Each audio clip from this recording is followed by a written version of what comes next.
Hey everybody, instead of doing a couple of posts about ants or automatic negative thoughts, I decided to make a really quick video. I already had some slides made for a presentation I did to teens, so we might as well take a look at them and I will teach you a little bit about these thoughts and how to stop them. So automatic negative thoughts is a term that Dr. Daniel Amen uses. He is a renowned neuroscientist and he says, negative thoughts invade your mind like ants at a picnic. There are all kinds of these ants and they can cause us to see reality inaccurately. These ants can ruin our day, steal our happiness, and prolong negative emotions. Negative thoughts can release chemicals that affect all the cells in our bodies, and long-term thought patterns can actually affect our physical health. They can cause us to feel depressed, anxious, afraid, and helpless. Do any of these thoughts sound familiar to you? Nothing will ever be the same. I am not good enough. I'm a loser. This is impossible. I can't do this. No one likes me. Life will never get better. It's all my fault, or I will never be good at this.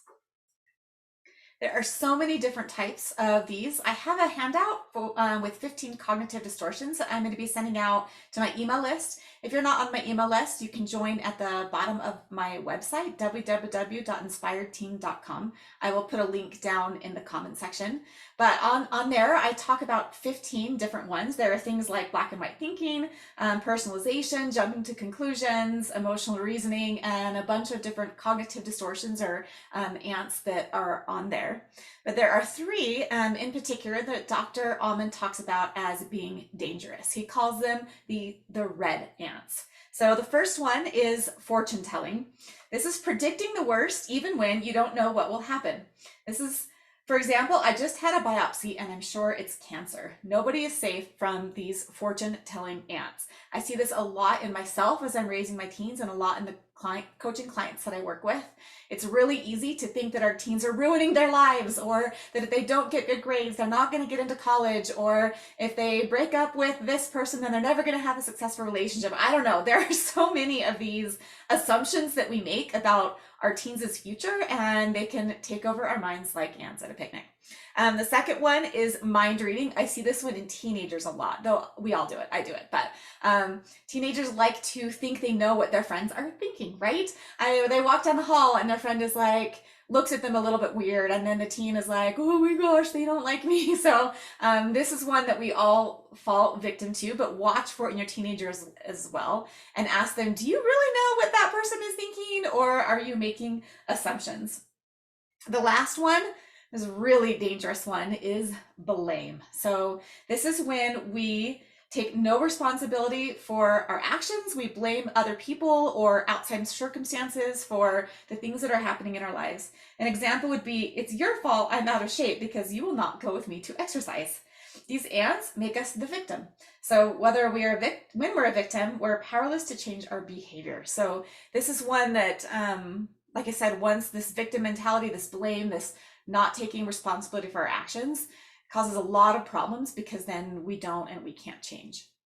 So here's what to do when you find yourself falling for an ant. This is according to Dr. Amen. So the first is to recognize what the ant is and write it down. There's something about writing down thoughts and actually seeing them in black and white or blue and white, or typing them up, that helps you recognize, oh, maybe there's a thought fallacy in there. Maybe there's something going on in there that is not true.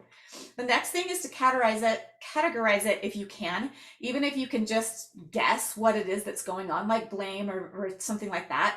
The handout that I'm going to be sending out will help with that as well. Then after you do that, you say, hey, you know what? I'm mind reading, I'm blaming someone, I'm blaming myself, whatever. Then you ask these 5 questions. So the first one is it true? And then the second one, is it absolutely true with 100% certainty? Because sometimes we lie to ourselves and we say the first one, yeah, it's true. Yeah, that's true. That's true. But if you ask yourself, is it absolutely true with 100% certainty? Sometimes we're forced to say, yeah, maybe not. Then ask yourself how you feel when you believe that thought. How would you feel if you didn't believe the thought? And finally, what is the opposite of this thought, and is it more true? So sometimes flipping to the opposite of something, even if it's not 100% true, is more true than what we are believing. And so just going to the extremes can help knock us out of that thought spiral sometimes. Then choose a true thought to replace the ant, or at least something that's more true or that you think could be true, that's healthier or more positive. You don't want to choose something that's falsely positive that your brain is going to just reject, but you do want to choose something that has more truth to it than the previous thought that you were thinking. So some examples might be something like this. Blame, everyone makes mistakes. I can take accountability and forgive myself and others. Catastrophizing, I can prepare for all possibilities while hoping for the best. Mind reading, I don't really know what he or she is thinking. I'm going to ask. Or always being right, I don't have to be right to have value.